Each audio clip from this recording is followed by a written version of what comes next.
Hello, everybody, and welcome to a live on LinkedIn and various other places. Maybe depends what's working today.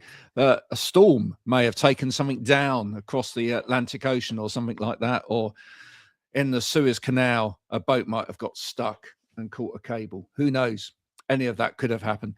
It's me and Neil. Hi, Neil. Thanks for joining Graham. us. We thought we'd do one of these things live on LinkedIn because nobody what a else was podcast on LinkedIn. I know, a podcast. Honest, crazy. Oh, talk to me. Where did you start doing all of this stuff? Where? When? Where? When? How? I actually started. So, the marketing answer to this is I started this in like 2001 in a radio studio in Newbury. Yeah. Before I saw somebody, I saw somebody, should we say, almost like a competitor had written on their LinkedIn, but they argued with me. I always like to meet people through arguments. And this chap had written, I was doing podcasting before podcasting was a thing in 2005. And I'm like, well, hang on a minute. How could podcasting not have been a thing in 2005 when we had Libsyn? Who was a major SaaS company selling RSS feeds to people in 2004. But all right, whatever works. So the marketing thing, all guilty of it. But my marketing thing is 2001, uploaded audio to the website of a radio station that was run by Bruno Brooks. He's probably watching this because he tends to sort of like keep an eye on what I'm doing just to see if I slander him. I've had radio chats with Bruno. I love Bruno. I've always loved Bruno. I've always looked up to him, even when he fired me. He had a radio station called Storm Live, and we were the first internet radio station that was actually credible. In other words, not one of those hobby things, and it had sponsors and ads and all that sort of stuff, and was on Sky Television as one of the first radio stations on Sky. And I just started uploading my shows to the website and putting it as MP3 files, and noticed people were downloading them. And I'm like, okay, this is mad. I'm getting more audience in the download links than I am actually on the IP numbers that we're seeing on the streaming. So there's obviously something in this. And then the rest is history. Oh, I love that. Yeah. Bruno definitely takes me back. I mean, but Bruno was very fast out of the cage in terms of setting up training for people to do all of this stuff, wasn't he? Yeah, the BBME, the media school. Yeah, he's responsible for a lot of big names that he doesn't get credit for. So, there are a number of Radio X people, XFM at the time, that came up with Bruno. There's more than one TV personality who you now see on Saturday nights on various channels that has, learned their trade in a little dingy studio in Newbury. So Bruno was ahead of his time. He doesn't get half the credit he deserves, I feel.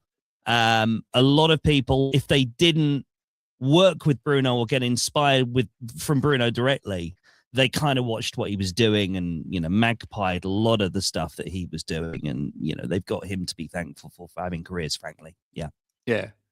Now, let's talk about that, the training aspect of things, because when we got together for a little chinwag the other day, we soon got onto that subject, because ultimately, most people rock up to do a podcast having had no training whatsoever.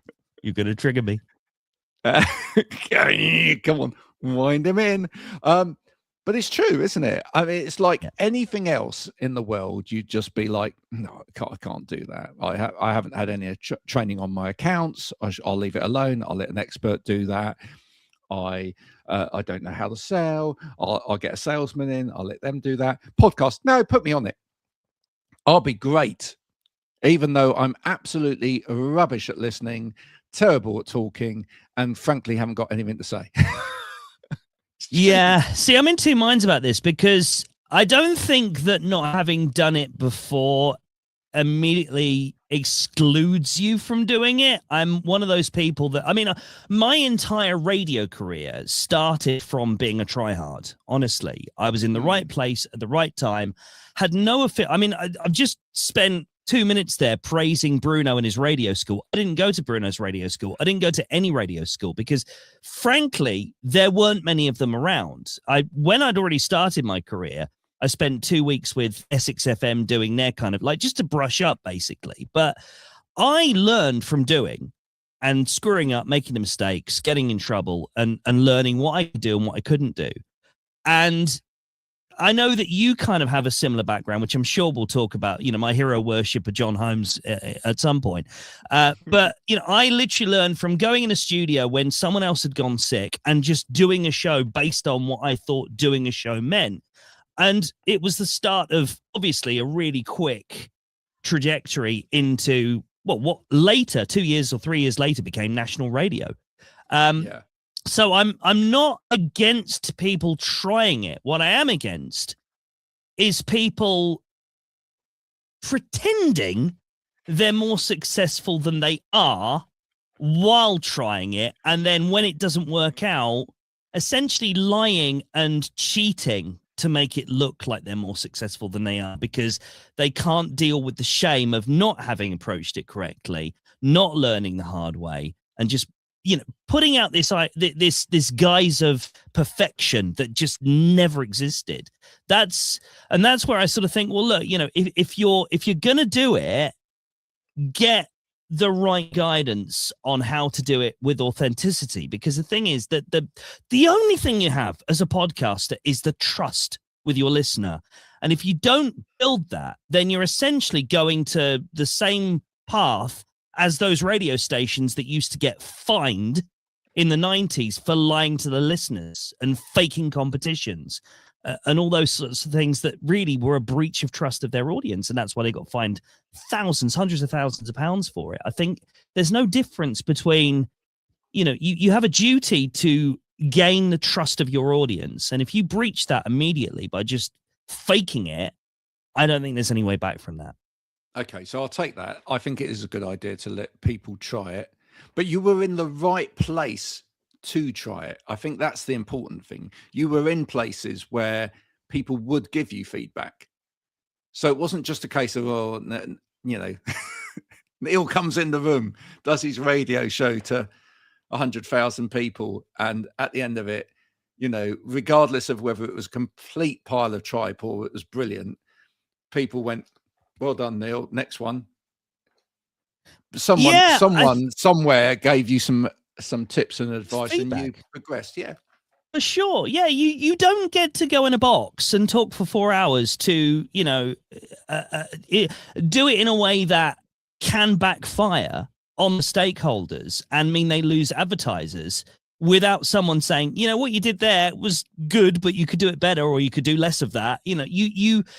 Absolutely. I would have not got anywhere without having access to people that knew better than me, more than me, telling me, doesn't matter what you think, Neil, you might be the big I am coming in here with all your ego and thinking you're bloody hilarious. I know more. I've been in this industry for 25 years longer than you, and I'm telling you right now, what you're doing won't work. You might have had an email on it, or a text on it, or a phone call on it, off the back of it, but it's not going to work. Your career is going to die before it starts if you keep doing that. And so, yes, I had access to those sorts of people that weren't frightened of offending me. And I think that you'll probably agree. That is the fundamental difference, is that when you're dealing with people that aren't media personalities, people that aren't doing this for a living, there is that slight suit of armor that they have around them of, yeah, but I'm a business person. You can't talk to me you can't tell me what I can and can't do, and so there's a huge amount of skill in the coaching field that comes into this then. I never trained as a coach. I sort of fell into coaching towards the latter part of my radio career. But the thing I learned from coaching is that people are precious, and whatever they say, they are attached to their egos, and they do take it personally. Even if they tell you, no, I really just give it to me straight. I want to learn. I want to grow. I want to progress. Doesn't matter how much they say that. If you say to them, you spoke for 30 seconds, probably too long on something that no one's interested in, it's going to hurt their feelings. And so imagine that without the frame of this person is open to the criticism because they want to do this because they're a radio careerist, and remove all that and have them as an ordinary person with an ordinary job that is doing this for their business or for their, their branding or for a platform they want to monetize.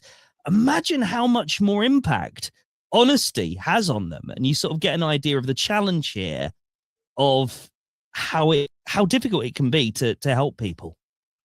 Oh, I totally agree. I think some of the most honest conversations I've had with business people have been when I've been involved in doing a podcast with them. Yeah. And generally, a lot of those people, if people are into all of this stuff out there, airy-fairy that it might be, or you might think this is great science, but generally those people are kind of red personalities. They're quite, they're in charge of the business. They make a lot of the decisions. They like people who are blues and greens below them, who are people who will say yes to stuff, and they come with that kind of personality here. And they probably never had anybody in their entire career say to them, you ask stupid questions, or you you talk too much, when you can say that in a much more succinct way. And you by don't design to listen. Yeah, because it's just their nature. Do you find, because do you find that when people go through the experience, and if they are open to hearing that feedback and that constructive criticism, that ultimately they come back to you saying, not only am I learning from this podcast experience and hopefully I'm getting better at podcasting, I have learned some amazing transferable skills in my business now. 1,000,000%. It's incredible. And it doesn't take long for that to happen either, because, what you're tending to do, if you're working with somebody, I'm not going to name names because that wouldn't be fair, but there is a recent example I can think of where I've been working with somebody who worked with another practitioner for 4 years, had reached a plateau.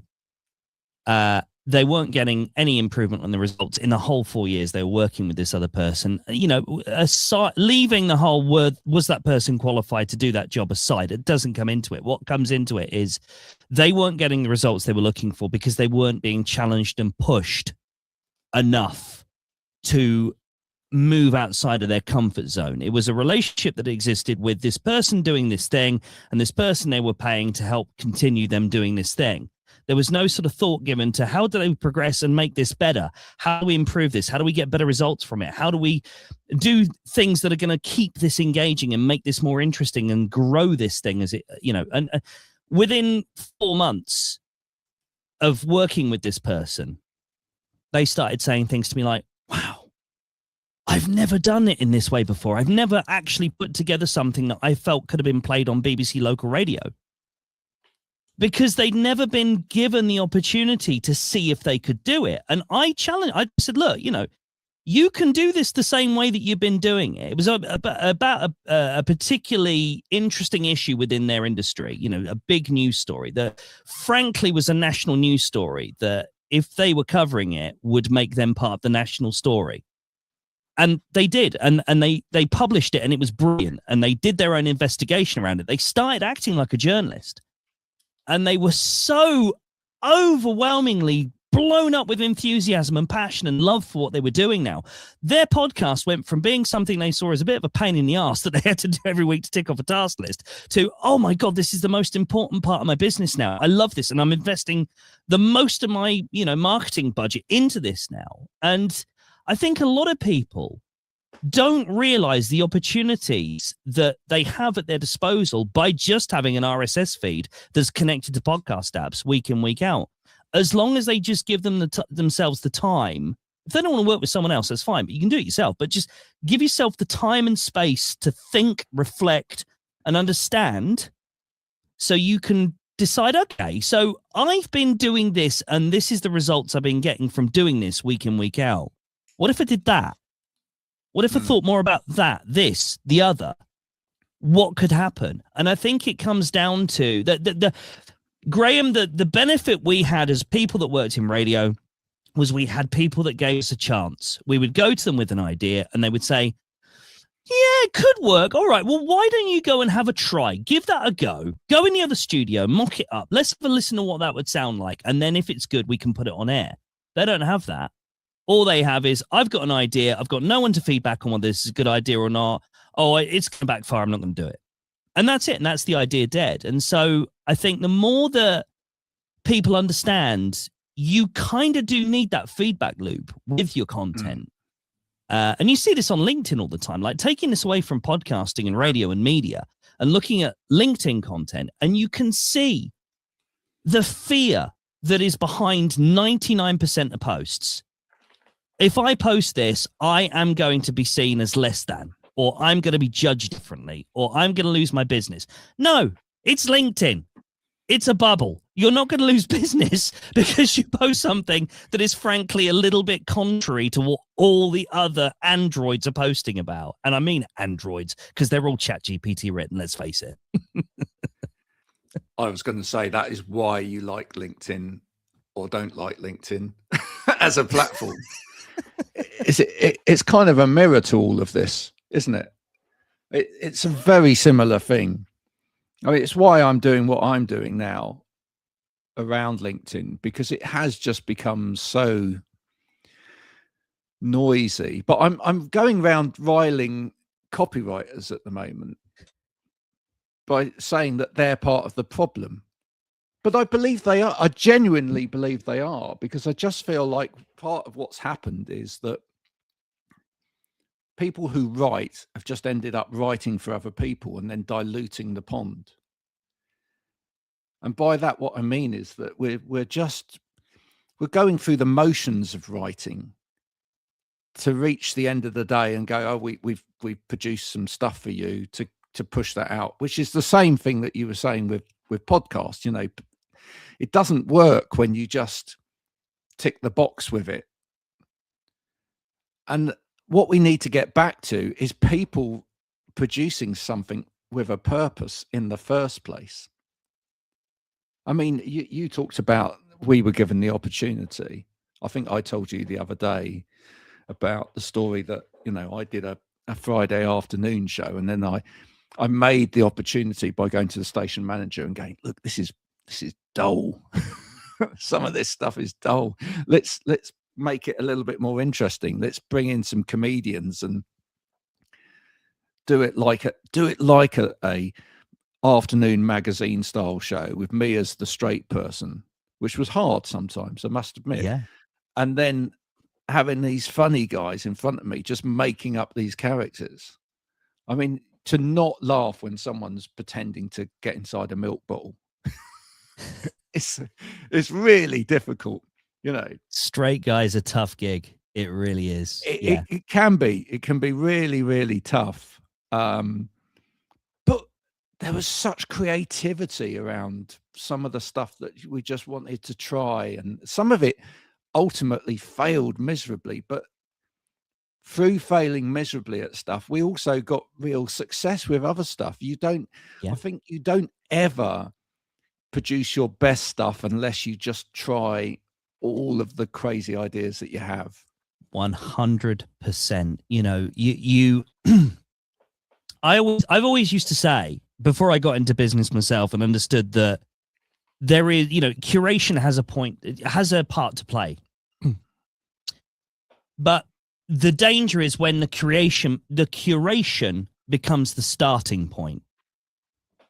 Because then what you're doing, you've put yourself in a box straight away. There's no room for maneuver. There's no room you must make mistakes to become good at anything. That's my fundamental view, is that you can't put out a great podcast until you put out 10 crap ones, frankly. And I've done more than 10 crap ones. Trust me, I'll happily put my sleeve on this and say, look, you know, the first ever podcast I put out in 2001, which was a podcast. It was an episodic content bank of stuff that was telescoped from my radio show. It wasn't just like the whole shows. It was like bits stringed together, which back in 2013, everyone was doing that was in radio. It was like, I'm just going to take the best bits of my show. Mancow Muller, who is a huge American radio personality, to the point that Howard Stern had beef with him for like a year before he then eventually started working with him. It's funny how money talks. He used to do the same thing. Like, it was good enough for Mancow Muller to go, oh, okay, yeah, this format works for me. It's, so...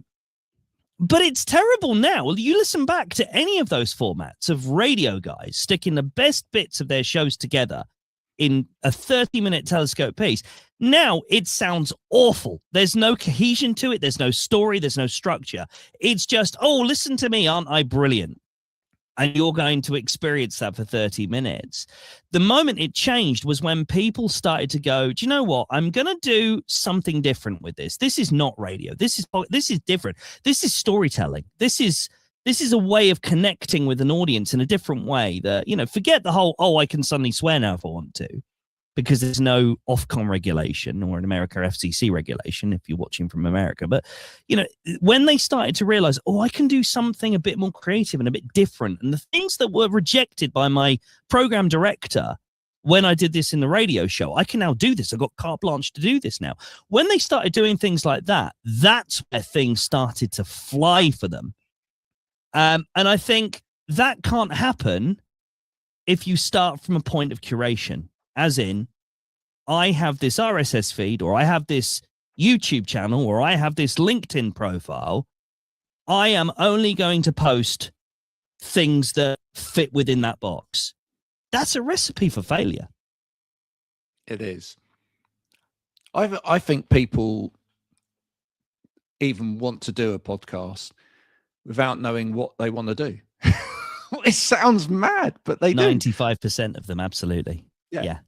You get people, they come to you and you go, right, so what's the big idea then? Yeah. Well, I thought I'd be on the podcast and I invite some of the people I know onto the podcast. Okay, good. Great, good start. And what are you talking about? Oh, I thought we'd talk about what it is that I know or do, and they talk about what it is that they do. Great. And it's like, and I'm just wetting my pants with excitement at how great this is as an idea. They generally want you to turn around and go, this is amazing, right? I'd get excited by someone coming in the room going, everything that you know in this area, I'm blowing it up. That's what I get excited about. Yeah. Right. Oh, you're going to come in and you're going to do stuff that's going to pick holes in the establishment, or you're going to pick holes in the way we've always done something. You're going to get people on who are going to cause a bit of controversy. That's great. I want all of that, right? When you tell me that you're going to get, you and your mates might as well be doing a Zoom call. Yeah. That's exactly what you've just lined up. It wouldn't be so bad if that was just the indies. Yeah. But the problem is, it's corporates. You'll have people on here that might even be watching this right now that might be part of marketing teams at big brands where the CMO has turned around and said, do you know what? What we're going to do, guys, we're going to get in a bunch of our colleagues, clients, peers, and we're going to have conversations with them about how to, discuss the space that we're in. Oh, brilliant. Yeah, well done, boss. Fantastic. Yes, I'm clapping you because I'm earning 25 grand a year and I'm a junior. No disrespect to anybody that's 25 grand a year. Is that anybody anymore? I don't even know. I'm not in the real world anymore. I haven't been for 10 years. But anyway, underpaid. I'm not being paid enough to challenge you, boss. Everything you say is a great idea. That's what it comes down to. And frankly, if you're a corporate CMO, you should be literally encouraging your team to challenge you. That's your first mistake, employing a bunch of yes people. You want that one person that has the balls to come to you and say, boss, Have you listened to Diary of a CEO? Have you listened to High Performance Podcast? Have you listened to pretty much every podcast that's in the top 50 business chart? Yeah. I think you should go and do some research, boss. It's that Steve Jobs saying, isn't it, about we hire people to tell us what to, what to do. It's so true. And this is unfortunately what happens. And then everyone wonders why nobody wants to listen to it, because it's not engaging in the slightest. There's absolutely nothing in there that wants to grab the listener. And the listener, and what you were talking about a minute ago with like people used to take these wonderful clips and put them all together. And I can remember doing that. We're all guilty. We're all guilty. We've all done it. We all use Cool Edit. Pirated version as well. Yeah. Dave Wiggins. we all had piles of mini discs and Cool Edit. But time moves on, and now time moves on even quicker than it did before. Yeah. Because there's so much as there is with music, and I interview musicians, and that's the big problem that musicians have, is that there's just so much of this stuff, years ago. Commoditized. Oh yeah. I mean, years ago, you or I could stand in Woolworths with our £5 note, and we could make a decision as to which of those vinyl we were going to buy. Which of the tapes from the bargain bucket we were going to go. Or home if you with were me, week. you'd go cheap and you'd go to the local village and find the record shop where they were selling CD singles for 20p. Perfect. Oh, I loved that time. I loved that time.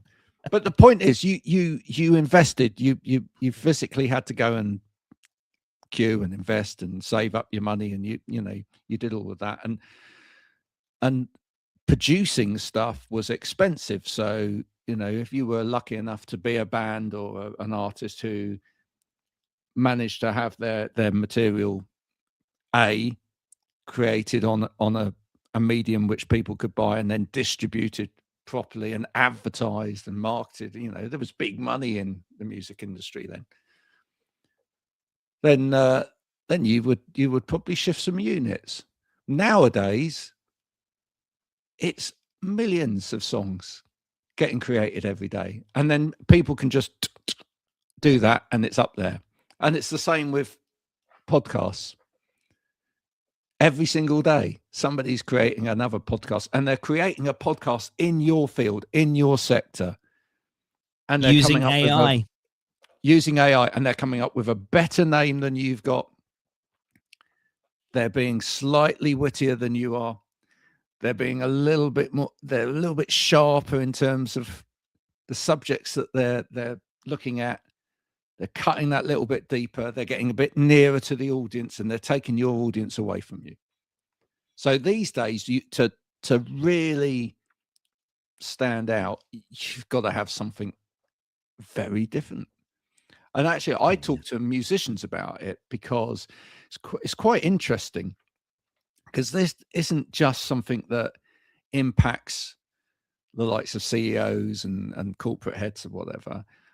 One of the things that I feel like we've got in our culture right now is we've got creativity fatigue in a way.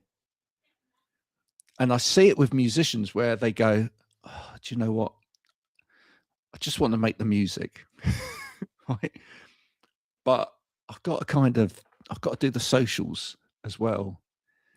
And I've, someone suggested it'd be good if I did a podcast as well, because I've got 100,000 people following me on Insta, which is probably, by the way, 99,000 more people than any business person's got, right? So they've done that bit well, right? So I might, I should do this, but I keep saying to them, yes, but if you don't approach that with the same creative figure and energy as you do your music, it will fail. Right? And the ones that really stand out are the ones that are being creative across the board. And more often than not, what helps them do that is that they're not working alone. Yeah. Right? They need people like you and me in there, right? Because we all need other people to help us with that. Feedback. Because feedback, but not only feedback, just energy. Yeah. We only come with so much energy to the table. And if we just try and, tick box it, put it into a box and put it there and go, that's what we're going to do. There's no energy in that to begin with, right? The starting point of any good podcast, which was the starting point of any content you or I that was any good that we put out on radio in the past or anything that we did in the past, was we sat down, we probably talked to some other people about it, and we giggled and we went, yeah, ha ha ha. You know what that's going to do? Yeah. And we fed from that. We fed off of each other and we went, hey, we've got to try this now, haven't we? Because, and once you, as you said, once you get to that point where it's like, I've just got to do this, I've just got to see what this does, that's when it's potentially, it could be good. Yeah. It was also down to, I think, the individuals involved. Like, for example, radio station to radio station, like, just to bring it back to sort of like the roots of content, if you like, where this sort of started to happen, certainly for me, but for many people, I think that, the benefit that we can offer experientially that most people watching this probably won't have had the benefit of, is that working in radio station to radio station, you'd have different themes and different setups, different dynamics. Corporates tended to be very secular. Independent radio stations tended to be more open, more of a family feel. You could quite, I mean, I'll name one of the biggest radio stations that I worked at regionally, not talking about the nationals, but the regionals. Jack FM in Oxford was like a family. Everyone used to, some of them lived together. That's how sort of like close-knit family this felt. But the benefit of that is that because you're working so closely with the creatives, with the sales teams, with the marketers, with the music people, with the PR people, with all the different people wearing different hats within the business, when stuff was being performed or stuff was being ideated, there was only one thin wall separating them. So when an idea was going, when they were going through, oh, this would be a great idea, this would be a great idea, that would be a great idea, you'd have immediate feedback from next door, people laughing or people groaning or people going, oh my God, no, don't do that, that's terrible. Immediate. Versus the corporates where, like a Global, for example, I hate to diss on Global because, Mark Asquith, bless him, he's part of the Global family now, Captivate, I'm a big fan. But, I'm sure Mark would agree, it's a very different setup, the way that Global is, in that you have not only the radio stations are not sharing resources with other radio stations under the Global brand, you got obviously Capital Radio, you got Heart, Smooth, Classic FM, all of those big brands, they don't share at all. Like, they're all closed off in their own little worlds. But more than that, the departments are closed off. So programming never talks to sales, sales never talks to marketing, marketing never talks to the head of, the management unless they're told off. There's none of that immediate feedback. The programming team will go, we've got an idea, we're going to run with this. Brilliant, yeah, it's going to be on Chris Moyle's show tomorrow morning. Fantastic, let's do it. There's never any feedback of like, oh God, don't do that. It's so 1993. No one's going to care. And podcasters have the same problem in that they are like Global, in that they don't have that feedback loop available. They don't have someone sat. Most people sort of like me. I work remotely. We're building an office, but I don't work in the office most of the time at the moment because we've done the process of it. So most of my time is spent in a converted loft talking to myself and clients. That's it. Yep. So I don't even have the benefit of going to a shared working space where I can say to some bloke who sat next to me with his coffee, mate, can I just ask you a quick question? If someone offered you this opportunity or something, would you go for it? There's none of that. So that's why I think the idea that someone could arrogantly think, do you know what? I'm a 6-figure business owner. I could start a podcast. People will absolutely be engaged by this. It's really? I'm not being funny, mate. But really? That's the extent of your strategizing and your research, is that you've had an idea and you're going to run with it. Good luck. You mentioned John Holmes earlier, who I said I know because we started writing in a tent. It's the best place. By the way, I've got to say this. It's the best place for creativity is in a tent. Yeah. Because it's because you're trying to either escape. You're literally touching grass. You're literally touching grass. You are either trying to escape the rain, which is coming in, or you're trying to escape from people who have worked out that you're something to do with the radio. And we used to have this trick, by the way. Me and John used to have this trick. If someone used to be coming up and pestering the other person, and so like, oh yes, I'd love to come up on your radio station. That'd be great. Could I come and talk about my cabbages later on your radio station? That would be marvelous. He would suddenly pull his phone out from his pocket and go, oh, excuse me. Because I'd be watching from over the far and I'd ring him. Yeah. And then go, oh, I've got to go now. Very sorry. What's your name? Jack? Oh, I'll see you later. It's Tracy from Accounts calling. Sorry, gotta go. It's Tracy from the Picture Tent Limited. We found the pegs. Can you come and collect them? But I met John. We started writing radio. There was someone that was incredibly creative, and there were 3 of us writing. And when you create that little group of people who just spark ideas, but also understand, and this is the important thing as well, that we all understood very quickly what we were best at and what we could bring to the table. Yeah. And I think if you start writing with the right people or creating with the right people, you're looking for those bits that you get bored with very quickly or aren't completely your strong point, and that they can add extra value into. And that's, when I talk to musicians about this creative process, I go, you wouldn't go into a studio, or some of them do. I mean, some people do self-produce and self-engineer and whatever, but very few do. Yeah. Right? It's the odd one. Not everybody's Prince. Not everybody can play every instrument, right? Record everything perfectly, engineer everything perfectly, and go, look at me, I'm brilliant. Now, if Prince wanted to do a podcast, Prince would be able to do a podcast. Do you know what I mean? Because Prince would know what Prince wants.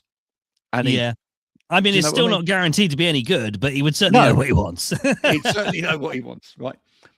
But most people, they need an engineer, and they need a producer, or several engineers and several producers, and they need that because those people bring a flavor to what they're doing. They listen to it with a different set of ears, see it with a different set of eyes, and they go, right, that the fact that you've produced that like that. Song 2 by Blur, there's a great example, right? We all know Song 2 by Blur. Woohoo! Have you ever heard the original of that? I think I have, and it's not a patch on it, is it? It's very different. Damon Albarn, when he originally wrote that, he wrote it as a bossa nova. It's woohoo. Hence why it's Song 2, because it's the second take. Right. And and Graham got hold of it and went, nah. And the producer that they were using at the time listened to it and went, nah. And he went, let's do it like this, and suddenly it becomes this massive anthem, which has followed them throughout their career as just a fantastic song for getting the crowd going. But without that other energy, it wouldn't have become that. Yeah, absolutely. And I just think that's where people need to think, if they're going to do this, look, just before you do anything, sit down in a room with someone like Neil or someone like me, or both of us. Actually, if you want to do both of us, that's fine. Pay us money, actual actual proper spondooligs, right? And we'll talk to you about what your idea is, and we'll probably be quite open and honest with you if we think we've heard it all before.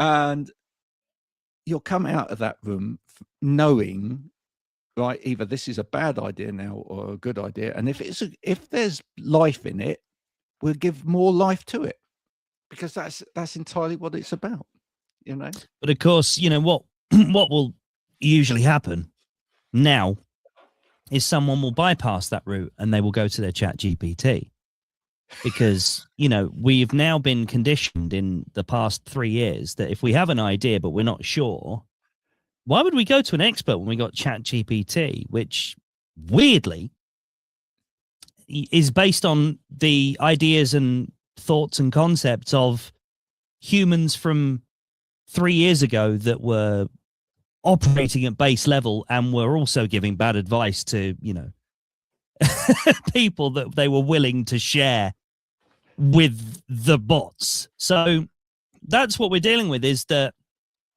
there needs to be an education, I think, around the importance of experience over efficiency to a certain extent. I mean, there's some things that you can outsource to ChatGPT and it's not going to push the needle for you. I mean, you know, design work around your artwork, fine. If you want to get some ideas from chat from that, you know, what to call it even, I suppose, is, you know, it's probably not going to come up with the best ideas, but, you know, it's a starting point. But actual show concepts from a bot.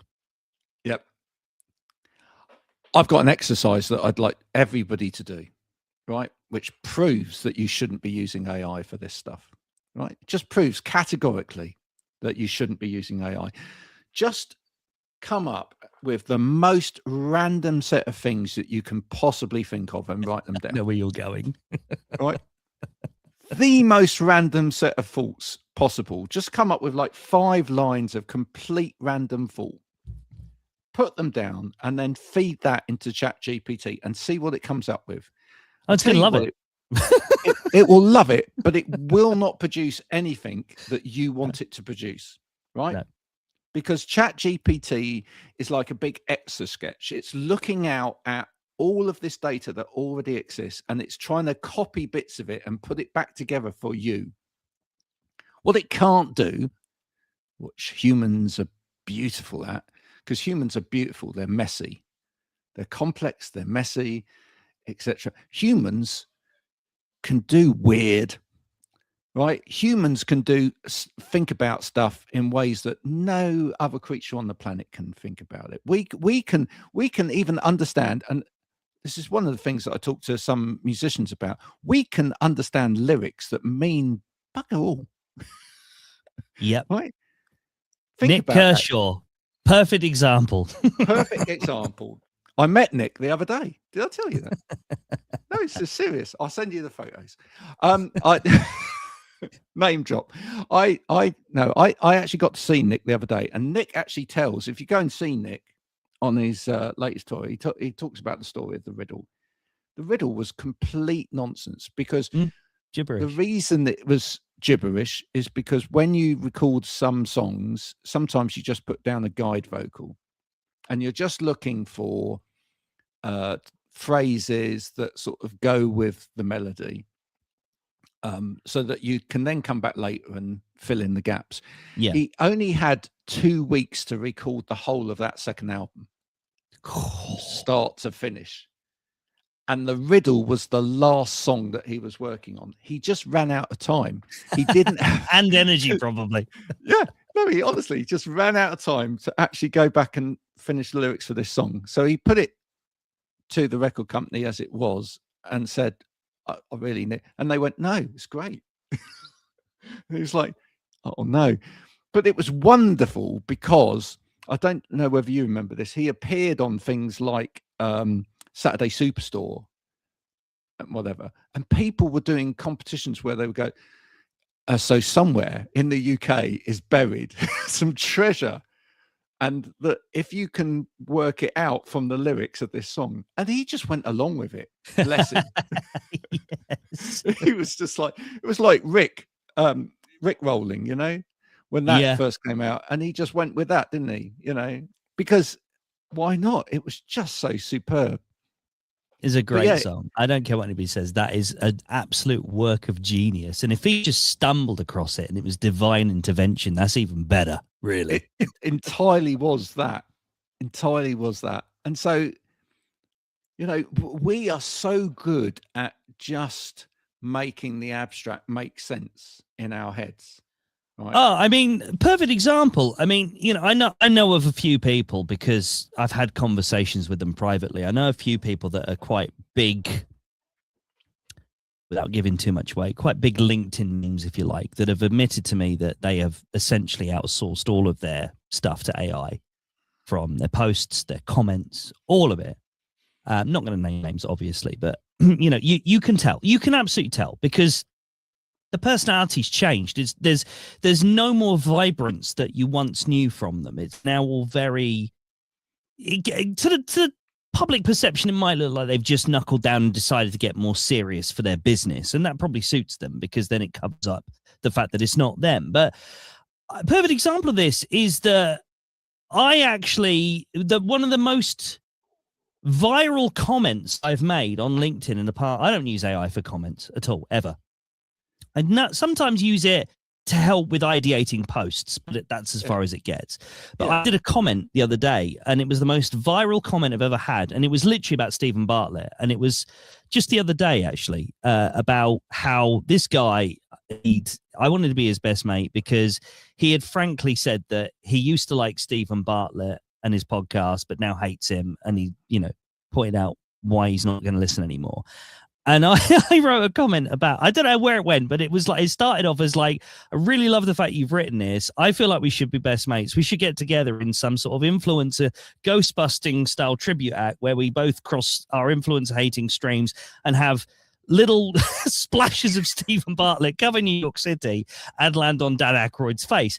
Bloody weird now that I read it back. But at the time, it seemed like a great, thousands of views, like more views on that comment than I've ever had on any post. Yeah. AI would never be able to write that. It just wouldn't even know where to start writing something like that. Even if I programmed it with, you're a surrealist, you do the surreal humor, you know, your entire joke vernacular is based on the Today Show and Alan Partridge and all that, you know, not going to work. It's just going to reject it outright and just go for the mediocrity. And I think that's the problem we've got going forward is, again, this education piece of like, stop relying on AI for all your ideation. It's going to get you to a point, maybe, but then it's going to, you know, you're just not going to get the results from it. Use it to help, but don't use it to create. And that's I think, podcasting, you know, music. And I think it's ruining everything.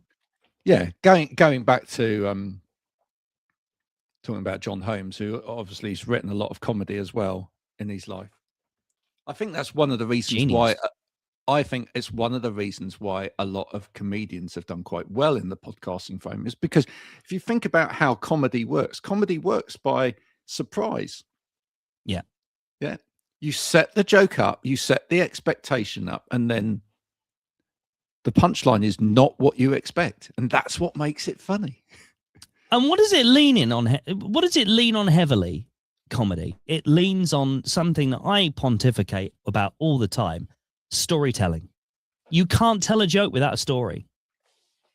And if your story has the added benefit that it has a beginning, a middle, and a punchline, no brainer that people are going to engage with it. Absolutely. And I think that's the point, is that your content can be the most pedestrian content on the planet. Like you were talking earlier about disruption. I think it's even a level deeper than that. I don't think it needs to necessarily be disruptive. It just needs to be something that anyone cares about. And the problem is most people are not producing content that anyone will ever care about. Not even the people that are giving money to people to talk about the things that they're talking about. They just won't care enough. Most people, if you're engaging with a business, you don't want to hear all the wonderful things that business is doing for you. You want the story. And the story is, I give you this money, you get me this result.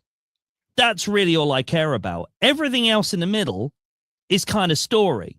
If that story is boring and is based on the copy written on your website about page, I'm not interested. Make it fun, make it engaging, make it of interest to me. Otherwise, take my money, shut up, get on with it. And this also feeds into another area which I'm, really interested in 2026, which is that in 2026, nobody wants to be sold to anymore. Nobody. No. Not at all. Not in the least. Not in the least. No, because, we can go to ChatGPT if we want to find something out. We've got everything's online, so I can find every kind of solution under the sun. I'm on every single network on the planet. Some people try. More for you. Right? Yeah. Some people try and be in every network on the planet so they can be connected to everybody. But the problem is, and the problem that some of these platforms have got, is that there's a massive disconnect between the people coming to the platform and what they're coming for, potentially, and then what they're faced with, and then how they react to that. So 80%, these are the stats, Neil, 80% of people who come to LinkedIn, right, are business-to-business owners looking for a business-to-business experience, right? 80%. 75% of them, so the survey says, 75% of them, 75% of them say, I don't want a sales experience. So you've got all these people coming to a platform, hoping to do business. They meet other people, they connect with them. Joe lands on your page. He goes, this is what I do. Go away. Why? Because you're trying to sell to me. I didn't want that. What I actually wanted to do was get to know you, right? Because I just wanted to, I know you want to get to know me, mate, but I've also got something to sell. And if you don't buy from me, I'm going to go under. So, there's a bit of desperation in all of this, isn't there? I've got to kind of, Yeah, but this is what Marcus Sheridan would talk about as, you don't have to sell. Most sales coaches, I don't think even get this, to be honest with you. And forgive me if you're a sales coach watching me right now, but you're coaching based on something that doesn't really exist anymore. Let's be honest about it. With sales, what sales essentially is problem solving. That's what it is. It's problem solving. So if your business is effective at doing the thing it exists for, you shouldn't need to sell it, because the people that need you will be able to find out immediately whether you can solve that problem or not. You standing there with a pitch deck and saying, well, we do this and we do that and we do the other and we do, and all your methods.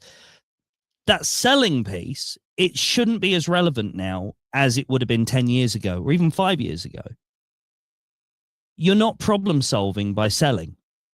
You're selling. You're selling what you do rather than understanding what problem your ideal client has that you can solve for them.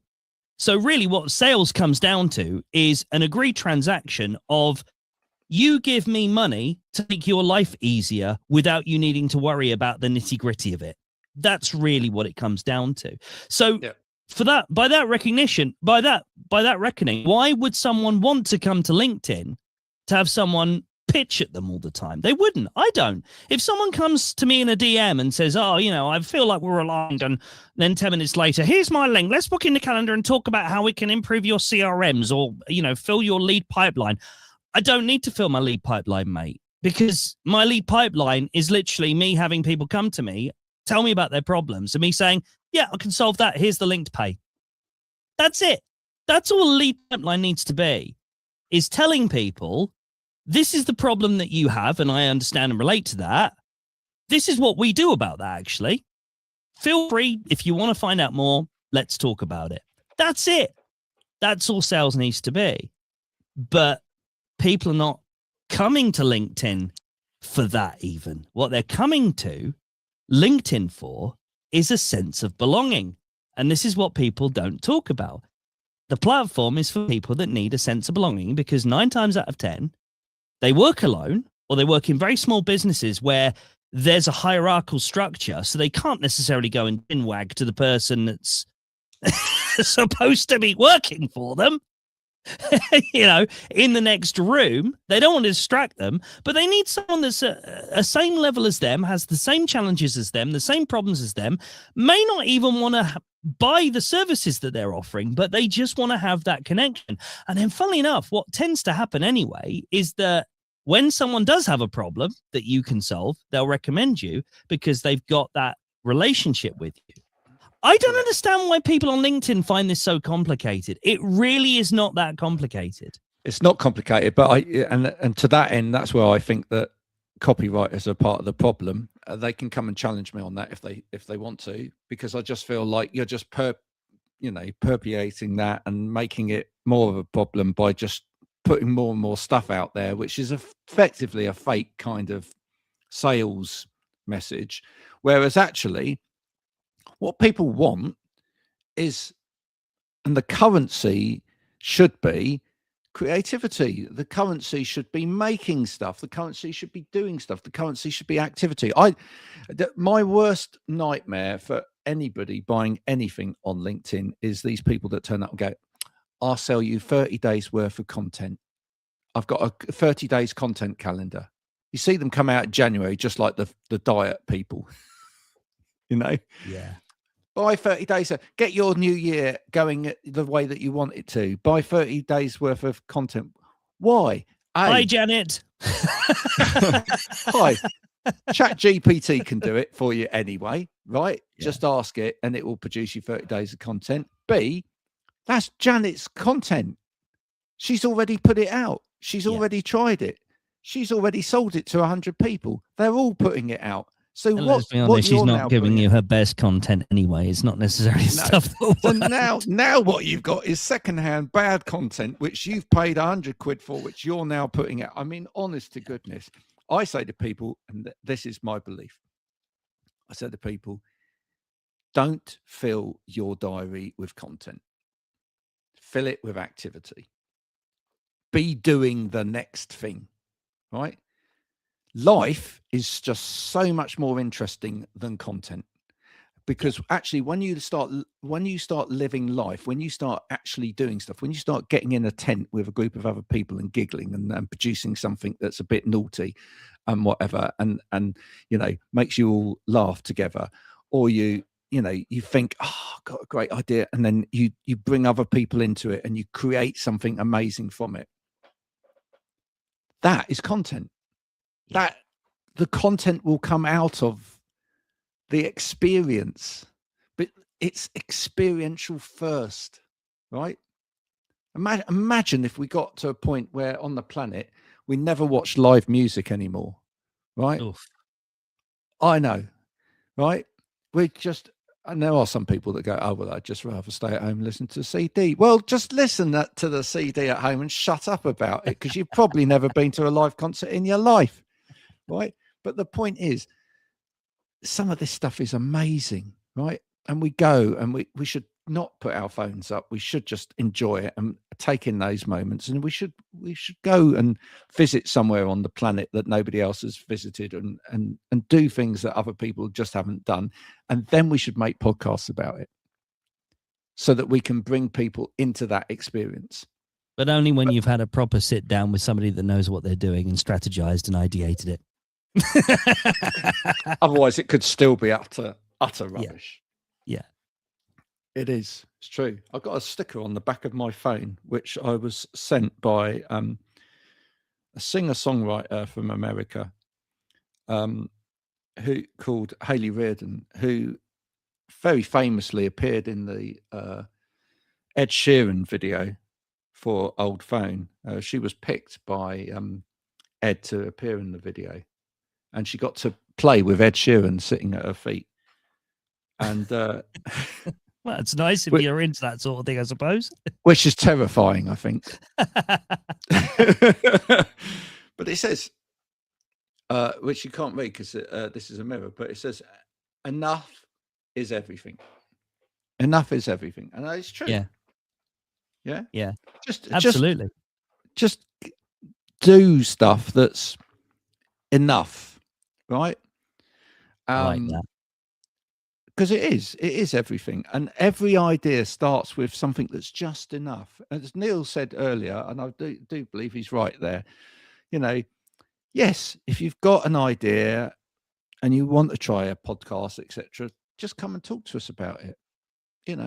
Have a chat about what's it all like? What but don't just assume that you can just do this stuff, right?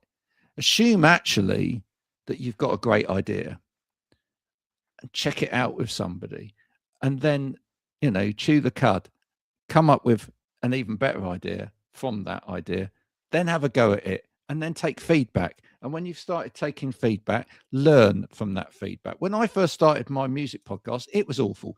I had a white sheet behind me held by curtain because I was doing it from my upstairs room, and I didn't have anywhere else in the house to do it.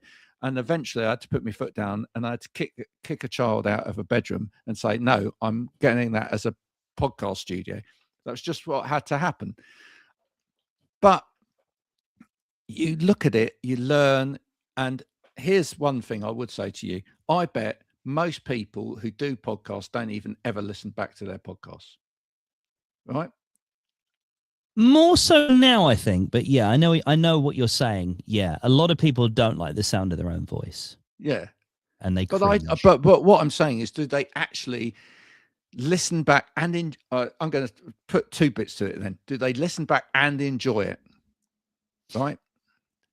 Again, it depends on what they're putting out. Yeah.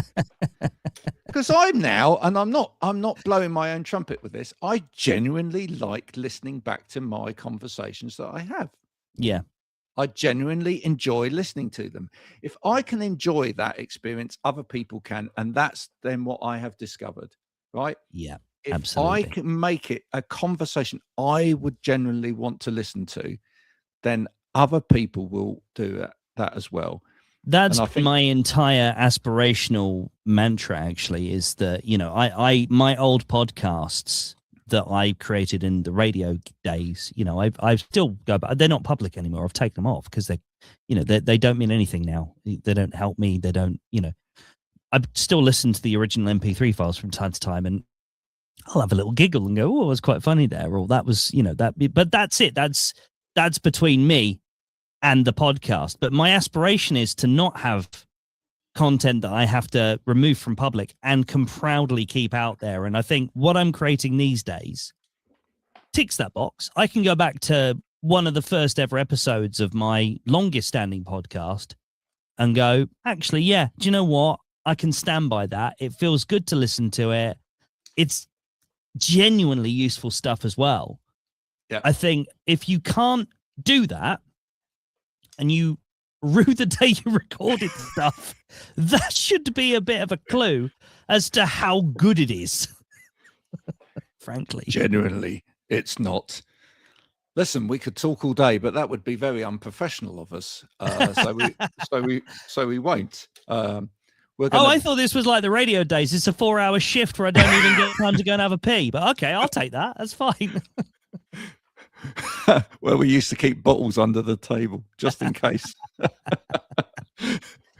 If we've been up all night talking, maybe we'll do it again though at some point because it was fun. It was definitely fun. Do you know what we should do? We should follow our own advice, and we should see whether or not people think that we should. Let's do that.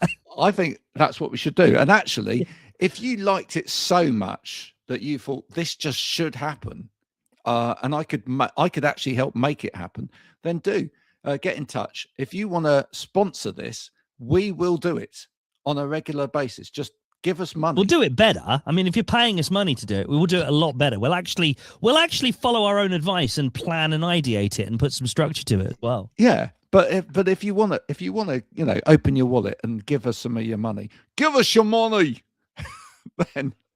then we will take that advance, and we'll go and run with it.